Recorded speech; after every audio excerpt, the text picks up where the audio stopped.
Hello, welcome to Grumpy Strategists episode 30. I'm your host Michael Shoebridge and I'm here with Strategic Analysis Australia's Head of Research, Dr. Marcus Hellier. Marcus, how are you? I'm very well, thank you, Michael. So the sea breeze from the Indian Ocean here at Henderson is bracing, but it's a beautiful morning. It's the Fremantle docker coming in. It's balmy. It's very refreshing. We're here just trying to help defence work through the Henderson problem. I mean, how do you fit all of the stuff in here? SSNs, landing craft medium, landing craft heavy, general purpose frigate, Anzac sustainment. There is just so much going on, but we're going to make it work, Michael, because we just have to make it work. Well, we can do, people. So the first thing I've been doing is advising CivMec how to hide those, what were they, the offshore patrol vessels. They've got a whole bunch of steel cut up into various shapes. Yeah, a little embarrassing, that ghost fleet there. Oops, that fleet that, we don't really want anymore. So fortunately, it's a big shed. If you stick them down in the back corner, no one will notice and hopefully forget about them. Well, that's part of it, but it's more complicated because to get this new Henderson precinct up, I mean, if it's going to be new, it's going to be state-of-the-art, it's going to be leading edge, you've got to start with a blank canvas. So I've been working with the Bechtel boys who are doing the 3-year study, just looking at things like the footings, same at Austell. How easy is it to blow these things up and just remove them so you've got a clean piece of paper to work on? Look, that CivMec shed's got to be 5 years old now. Just blow it up. Start all over again. My initial finding is it's actually pretty easy to take down. Okay. So we should just say there are some exciting developments around Henderson and shipbuilding. So Austell is the winner for the landing craft heavy project, 3,900 tonne ships, 8 of them, about 100 metres long. CivMec doesn't seem to be in this picture, and that's good because if I do destroy their shed, there won't be anywhere they could do that work. Well, as always, let's take a step back. So we already knew, Michael, a year ago, when the government announced the winner of the landing craft medium, that they foreshadowed that Austell, not only being the builder of the landing craft medium, would be the builder of the landing craft heavy. So landing craft medium, Burden Design, little Aussie battler company from the north coast of New South Wales, which has done huge things in the US. They were the designer of the landing craft medium and the government said Austell's going to build it. And by the way, we'll just tell you now, we've got a strategic partner at Henderson. That's going to be Austell, so they will build the landing craft heavy. So what we've just learned is who won the design for the landing craft heavy. Wasn't it one of the bidders for the OPV, the Damen outfit? It just goes to show there's always a second chance. So Damen, my not Norwegian, Dutch is not so good. But the European.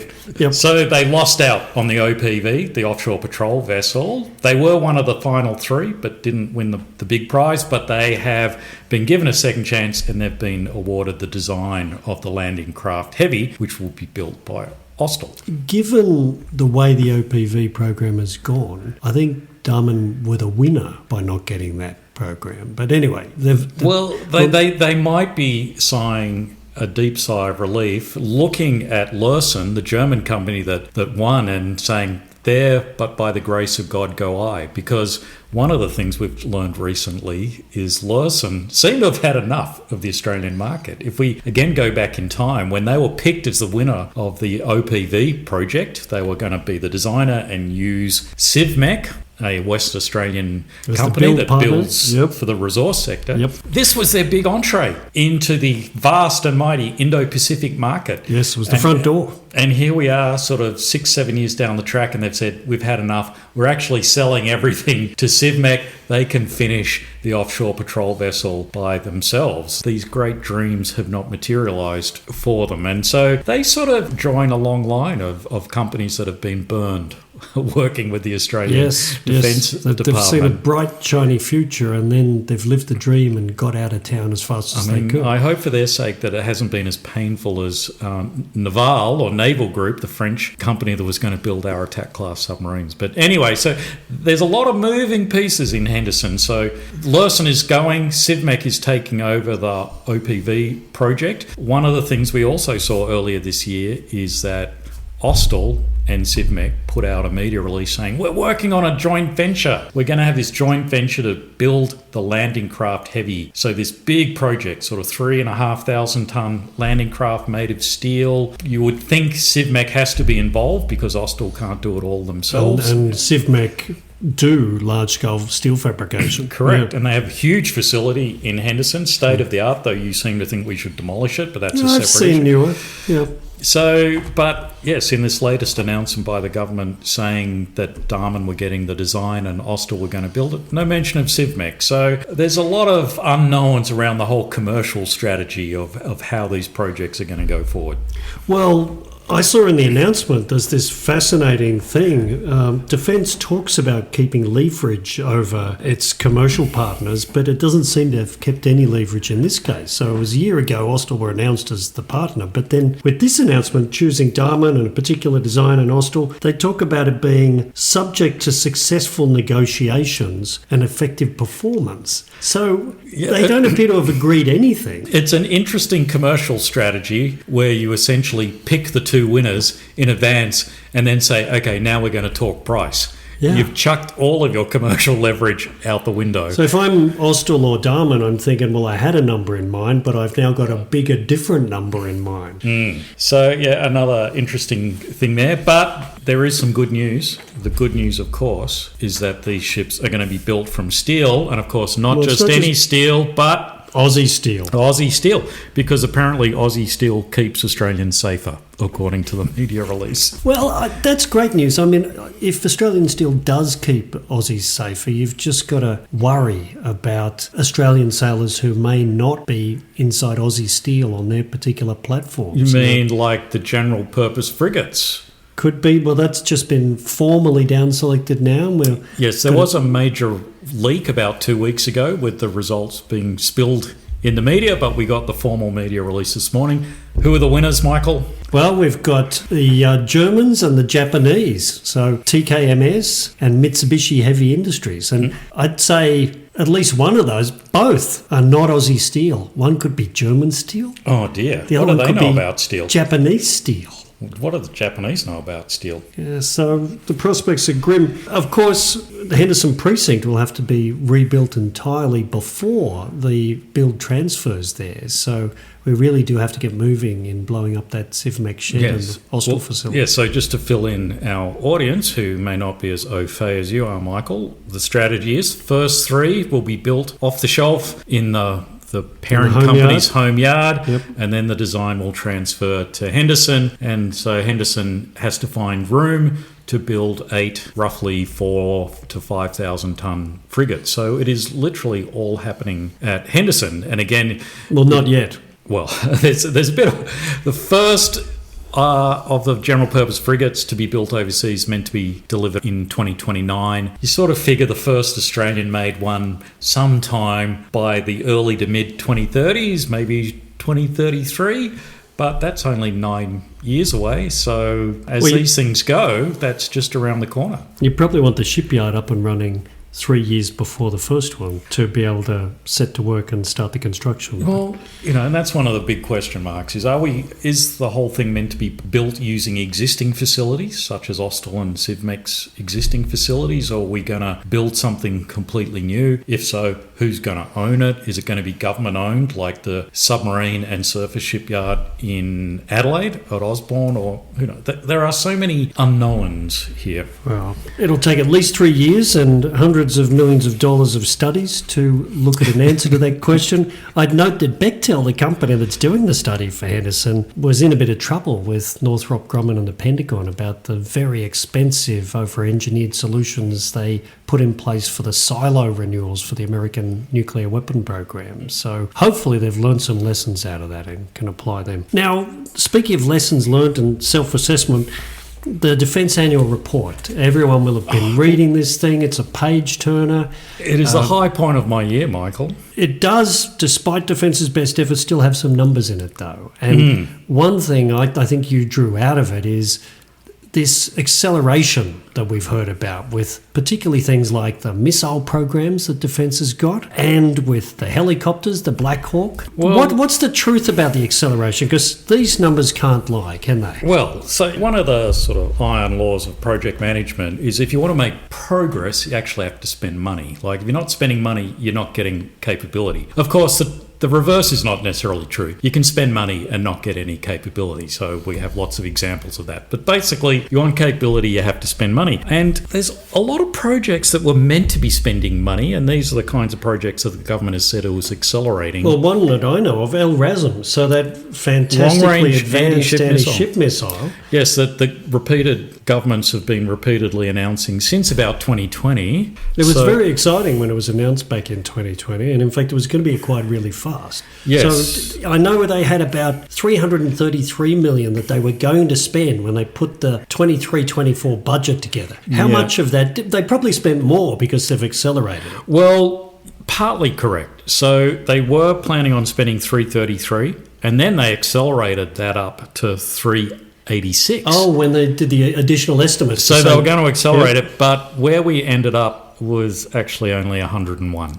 Oh. So we only spent less than a third of the amount of money we were planning to as part of this acceleration. So it accelerated but only spent a third. Well, that thing, acceleration's a vector, can go backwards, so we've sort of accelerated in a negative direction. That's one missile. There'd be better news, because there was the other one, the other big program was JASM Extended Range. So yes, the long-range land strike missile. Yeah, well, that was meant to be spending 180 million. Now, that's a hot production line, so if you want to accelerate that, the prospects are good. How did they go? 28. 28 missiles? No, 28 million. 28 million? Yeah. But so about 1/6 of what they were hoping to spend. Okay, well, that, by any measure, that's disappointing acceleration.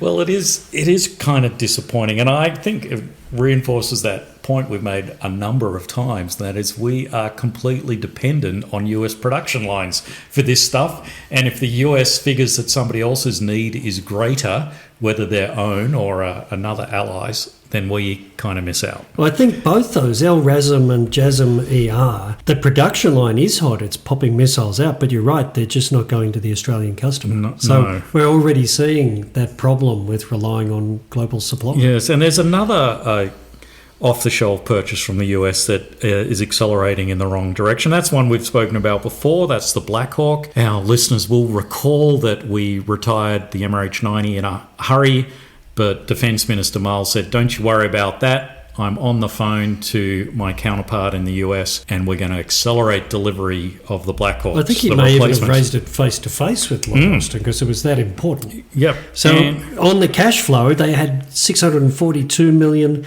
that they planned to spend in 23-24. How much more did they spend than that? They spent slightly less, in fact less than half, so 288. So they planned 642, tried to accelerate, not very successfully, and ended up spending 288. You know what's happening with these Black Hawks? An American colleague got in touch about the Black Hawks and said, so I see your delivery timeline is between now, 2024 and 2030 for these 40 aircraft. You realise in 2030, that's when the US Army starts to retire its Black Hawk fleet, because they're going to the new twin rotor. Tilt rotors. The tilt rotor aircraft. So you're getting in on the back end of this helicopter. You know that, don't you? Well, you don't want to pursue new technology. So we're accelerating into the past with the Black Hawks. Well, but despite all of this, the other thing we learned from the Defence Annual Report is Defence's assessment of its own performance. And it gets to mark itself.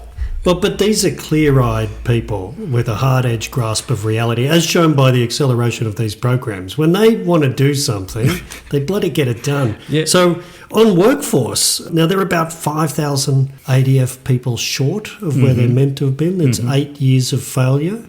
How does the annual report assess how do they assess their own performance on workforce? Okay, so the task is, quote, invest in defence people. Defence is able to attract and retain an ADF and APS workforce with the necessary culture, skills and capabilities to contribute to Australia's national interests. And as you point out, they're currently 5,000 people short of where they need to be in the ADF So they're not doing well. And so their self-assessment is partially achieved. I'll just as context, generally defence gives itself an achieved. Okay, so I'd say for about 90+% of these targets, they give themselves an achieved. So here they have fallen short. But I think partially is right. Okay, so sure, in enlisted ranks and junior officers, they may be well short, but I think where they've not just achieved, they have exceeded world's best practice. You're getting at star-ranked officers, Michael. Star-ranked officers. I think they have massively overachieved here, yes. They've done very well. Aren't there about 238 star-ranked, as in senior officers, in the Australian military across the three services? Yes, what's your point? And the Major General level, which is the 2-star level, there are about, I think, 24 in the Army, 16 in the Navy, 16 in the Air Force. These people are on salaries, just salaries. Forget the free healthcare, dental care, cheap housing loans, deployment allowance, accommodation allowance. They're on somewhere between $446,000 and $528,000 a year. And I think this really shows Defence's remuneration and retention strategy is really working for their most senior hierarchy, because they're not just retaining them, they're growing them. And it shows that sense of service has really helped out when you're paid $500,000 per annum. So, but they've only partially achieved. I mean, I do have to say, how much do you have to miss your target by to get a not achieved? So 5,000 is short is partially achieved. Where do you have to come in 10,000 short to get an not achieved? I'm not quite sure there. But another area where they have achieved, if we can go back to capability, so we notice that not a lot of acceleration happening there. Nevertheless, the task is Defence is delivering the right future capability at the right time within the integrated investment program. Blah, blah, blah, blah, blah, blah, blah. That is achieved. Right. I have to say that is a very generous assessment, considering we no longer have 10 years of warning time, but all of the big stuff, such as frigates and SSNs, are not arriving for another 10 years. I find it a little hard to understand how you can assess yourself as delivering the right future capability at the right time. You know, I would say the key word there is future, because it's about future delivery. It's not about their actual performance now. So it's a self-assessment that in the distant future, they will be delivering the right capability. It's not about now, Marcus. It certainly can't be about now. Certainly isn't about now. And there's one other number here that I thought was quite interesting. So to advance Australia's prosperity, we, the royal we, have contributed $29.41 billion to the economy. Wow. So out of the $55.7 billion that we, the taxpayers, give you, the Department of Defence, they've put $29 billion back into the Australian economy. And this report is from the Secretary and the Chief of the Defence Force. So they see themselves as personally responsible for giving $29 billion back into the economy, even though they were given 55 and the rest went somewhere else. Yes, the missing roughly 26 billion has gone overseas. And as far as them contributing, it's actually all Australian taxpayer money. Yep. So it's not their contribution. It is not their money. It's actually our money. But anyway. And one other number we learned, so our listeners might recall, I've sort of nagged Defence to get the now approved budget for the Hunter program, C5000, the future. Well, they couldn't tell you. It's commercially very sensitive, couldn't give us a number. But the number has popped out in the public annual report. The number has popped out in the annual report. So this is the approved budget for the design phase plus the construction of the first 3 Hunter frigates. You had some crazy estimate. It was going to cost about $9 billion for each of these 3 ships. Crazy. How wrong were you? Not much. Well, what's the actual figure? The actual figure is $27.1 billion. Right, so you were $0.1 billion, $0.1 billion out. I know, I'm incompetent. Yes, so we are spending $27 billion for 3 ships. I mean, you know I may sort of at times come across as a bit of a hater of the Hunter-class frigate program, but $9 billion a ship just strikes me as ludicrous. Well, particularly when the previous most expensive ship we had was the Hobart class, and that was 3 for $9 billion. It came in about $8 billion, so it was even less than $3 billion. 3 for $8 billion. 3 for 27 billion. Yeah. That's remarkable. But construction has now started, hasn't it? So last year they spent about 1.68 billion, but construction hasn't started. So now the construction 1.068. 1.068 billion. So a bit over $1 billion. A bit over $1 billion last year, but that was before construction started. Yeah. Now construction has started. How much are they planning to get out the door? Because that'll be ramping up fast because they're accelerating this. 745.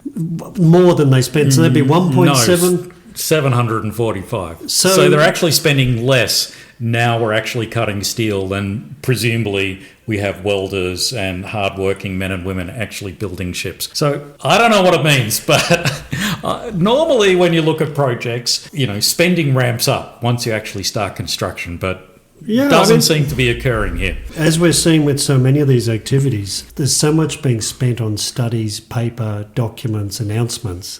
When you actually start doing the work, you start saving some money, is what the Hunt is showing. Well, it is the world's most advanced automated shipyard, apparently, so who knows. But look, to all of the haters, of the Hunter frigate program, I've heard people say it is the most expensive surface combatant ever made. Pound for pound.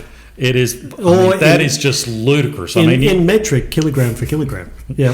If you look at the Zumwalt destroyer in the US, that's 31 US billion for 3 ships. So that's about 45, 46. So that's coming in at about 15 billion Australian. So look, come on, we're not even close to the most ludicrously failed shipbuilding project in the history of the world. Yeah, but I think we're on the curve. If we've gone up from 8 billion for 3 to 27 billion for 3, I think we can out-Zumwalt those Americans with the next program. Well, there's still a lot of water to flow under the bridge, Michael. A lot of cash to flow under the bridge. So, well, that's one spend figure. Do you have a spend figure for DEF 1? The nuclear submarine. Well, yeah. Okay, so one thing, I published a piece on the SAA website. That's called cross promotion, Michael. You see, I'm very good at marketing here. That website again? Strategic Analysis Australia.org. Yeah. So we put up a piece essentially looking at where is the money going. So sort of looking at that issue we just spoke about, where's the 55.7 billion going? Obviously not to Australian SMEs. If you look at the list of the top 30 projects that comes out in the portfolio budget statement and you sort of rank them from biggest planned spend for 24-25, rank them pretty much the top 15 roughly are all pretty much going off the shelf, overseas money. Yeah.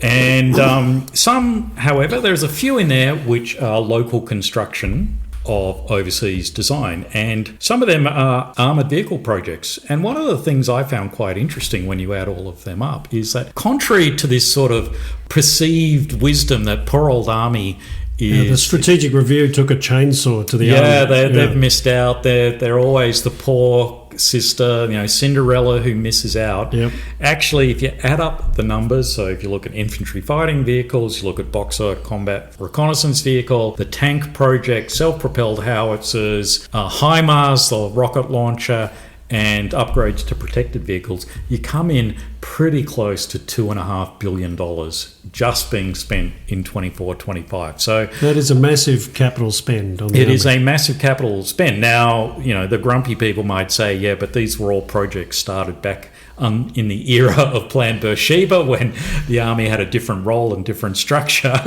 But be it as it may, there is a lot of investment occurring in armoured vehicles. Although you're right, I would say it's delivering the army of the past today. Well, you would say that because you're a hater, Michael, particularly of tanks. No, I'm just looking at how wars are being fought. But yeah, so the sort of the rubber band of army investment is still got plenty of oomph in it on those numbers. Yes, but I think the interesting thing about this is you look at all of those armoured vehicle projects, close to $2.5 billion just in 1 year. It's still less than DEF 1. So DEF 1 is the name that Defence has given to the nuclear-powered submarine project.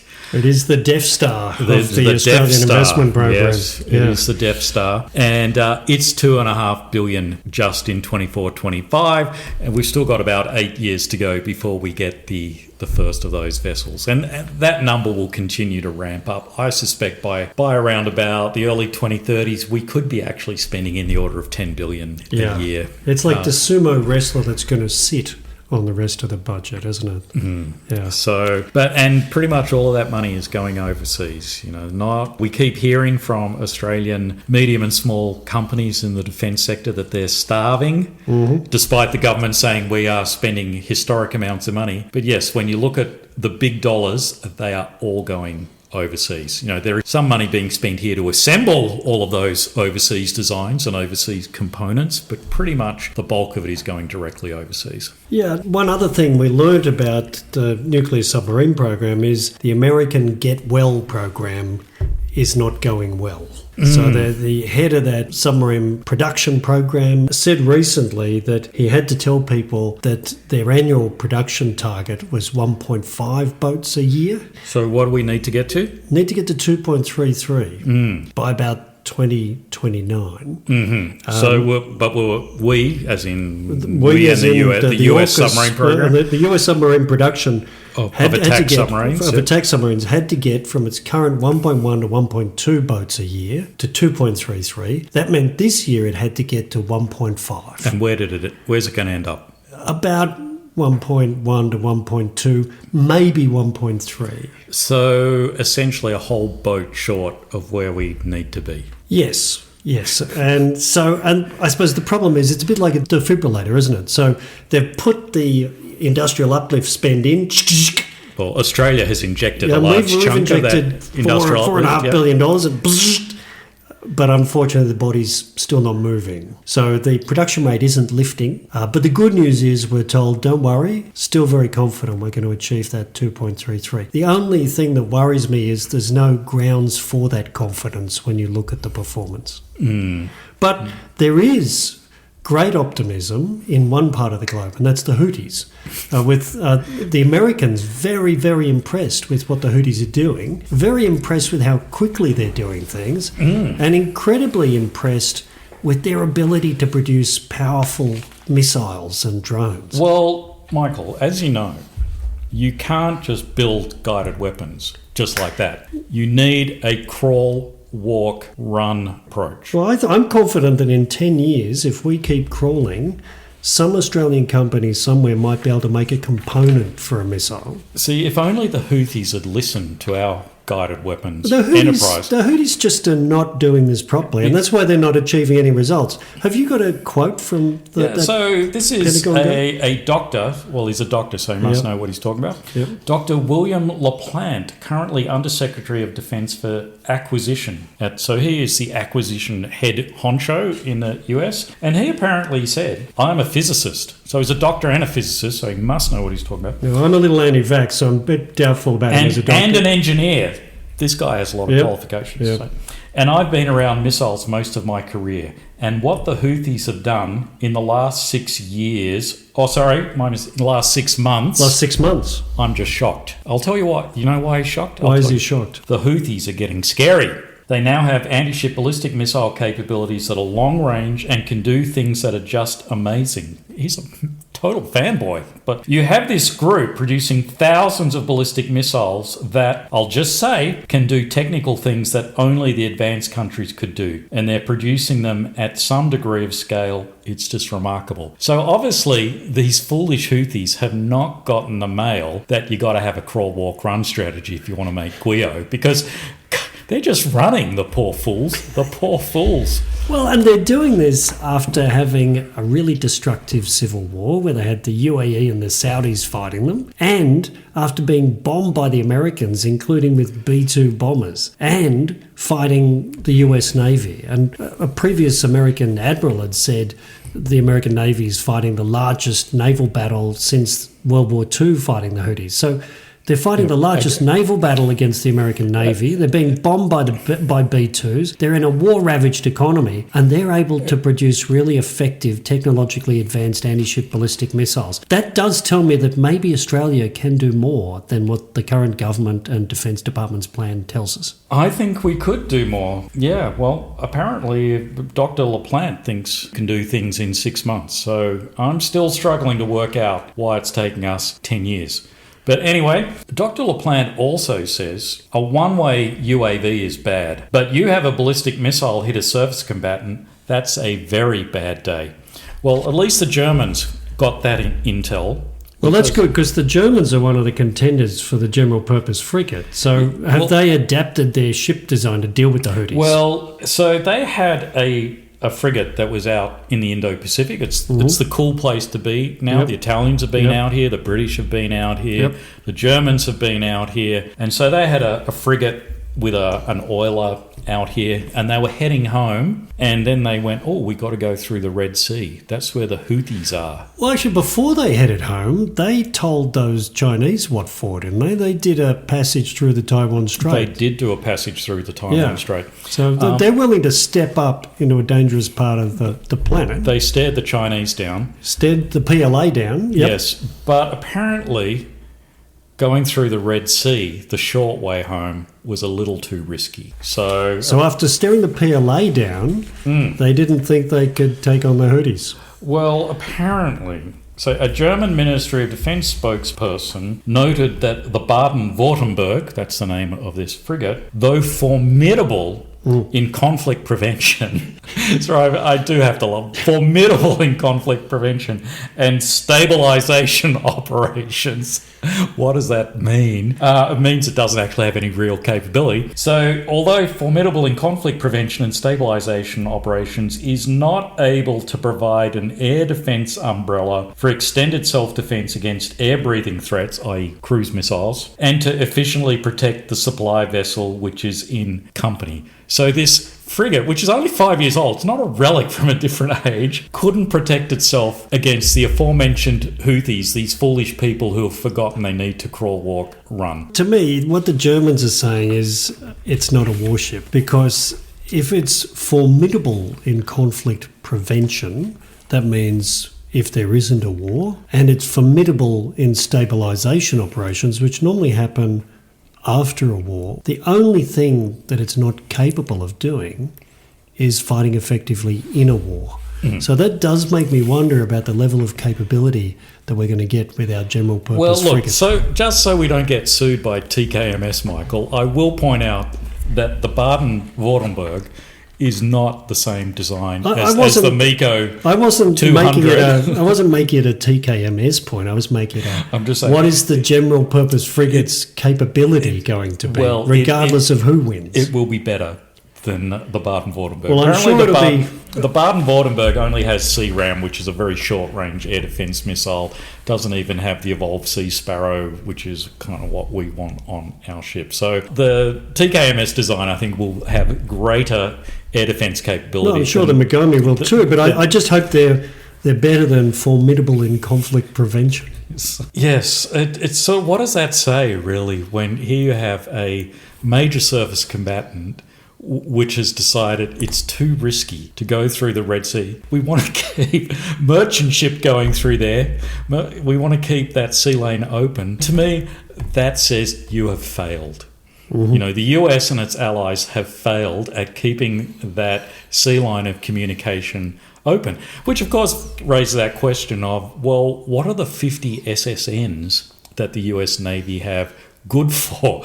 We keep hearing here from senior officials here that we're getting SSNs to protect sea lanes of communication, yet 50 SSNs can't keep that one open, to the point that a German warship is too scared to go through there. Yeah. So, anyway. Well, I'm not sure that there's good news to end this on, although I suppose the one good thing is hypersonics have been accelerated again. So it was only 2022 that the Defence Science and Technology Group with then Minister Peter Dutton, told us they were supercharging hypersonic development and research. They'd signed a new agreement with the Americans. Supercharging it. So we're putting supercharger on a hypersonic. Yep, supercharging with a new hypersonic precinct. Does that make it gigacharged? Gigasonic? Well, it was supercharged, but I think superchargers don't work well in hypersonics, and that's why 2 years on, we've got a new accelerification announcement about hypersonics from the same people that brought us that 2022 announcement. What are they accelerating now, Marcus? Is it a new agreement again? They're accelerating the use of the word accelerate, because just in this media release, I can see it used 5 times.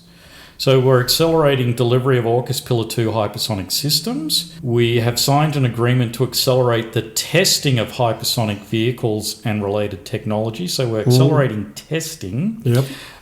We are going to accelerate development, testing and evaluation of innovative hypersonic systems. We're going to do some flight tests, which will accelerate the development of hypersonic concepts. So we're going to accelerate some concepts and critical enabling technologies. And this agreement will accelerate Australia's sovereign ability to develop and deliver offensive and defensive hypersonic technologies. The bit I don't see being accelerated here is an actual hypersonic missile. Any in-service actual weapon. Yes. Yeah, well, there's a lot here about testing, a lot here about concepts, technologies, but actually putting all of that stuff together in something that resembles a missile seems, again, that might be, I'm not sure if that's the walk or the run phase. This seems to be crawl phase still. Yeah, I think this is embarrassing. The supercharging in 2022, the accelerating in 2024.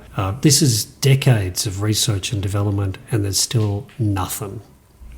So I'm just wondering, hypersonics are an empty vessel when it comes to defence science and technology. I'm just wondering, when we advertise for senior defence executives, do those ads run in the Yemen? Partner with the Houthis. Good thought. Good thought. Some Houthis taking over our GUIO program might actually speed things up a little.